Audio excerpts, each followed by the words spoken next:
ഏറ്റവും നല്ല ഭക്ഷണം കിട്ടിയ എവിടെയെന്ന് എന്നോട് ചോദിച്ചാൽ ഞാൻ പറയും ക്രിസ്ത്യൻ കല്യാണത്തിന്. എന്ത് ഫുഡാന്നറിയോ? ഓ ഇവരുടെ പക്ഷേ വിശന്ന് കുടല് കഴിഞ്ഞിട്ടേ തരുള്ളൂ.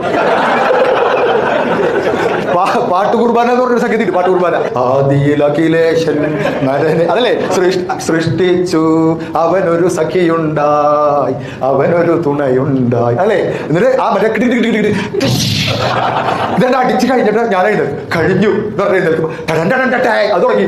ഹിന്ദു കല്യാണത്തിന് പിന്നെ മുഹൂർത്തം കഴിഞ്ഞ് കെട്ടണ്ട് നടന്നാൽ അവിടെ പൊട്ടി നടക്കും. കെട്ടെല്ലാവരും കാണും കേട്ടോ. അതാണ് ഹിന്ദു കല്യാണത്തിന്റെ ഒരു ഗുണം. കല്യാണം കഴിച്ചവർ കല്യാണ ചെക്കനെ പെണ്ണിനെ കാണും. മുസ്ലിം കല്യാണം എന്തൊരു സുഖം എന്ന് പറയും. ഒരു സൈഡിൽ കെട്ട് താലി മാല അത് ഇത് അതൊക്കെ നടക്കും, ഇപ്പുറത്തെ സൈഡിൽ ഫുഡ് അടി നടക്കും. അതും ഇതും തമ്മിൽ ഒരു ബന്ധമില്ല. കുറെ ആൾക്കാർ അങ്ങോട്ട് പോകില്ല, നേരെ വന്നിട്ട് ഇവിടെ പെണ്ണും ചെക്കില്ല, അത് നമുക്ക് വേണ്ട, ഇവിടെ ഫുഡ് അവിടെ പോവാം. കല്യാണ ചെക്കനെ പെണ്ണിനെ കാണൂല. അപ്പൊ ബഹുഭൂരിപക്ഷം പേര് ഈ മുസ്ലിം കല്യാണത്തിന് പോകണം. എന്നിട്ട് ഭക്ഷണം കഴിച്ചിട്ട് 2 മാസം കഴിഞ്ഞിട്ട് ഇവരെ പുറത്ത് വെച്ച് കാണും. ഹായ് ഇതാണോ പെണ്ണ്? അപ്പൊ അവര് നീ വന്നില്ലേ? വന്നിരുന്നു, പക്ഷെ കാണാൻ പറ്റിയില്ല.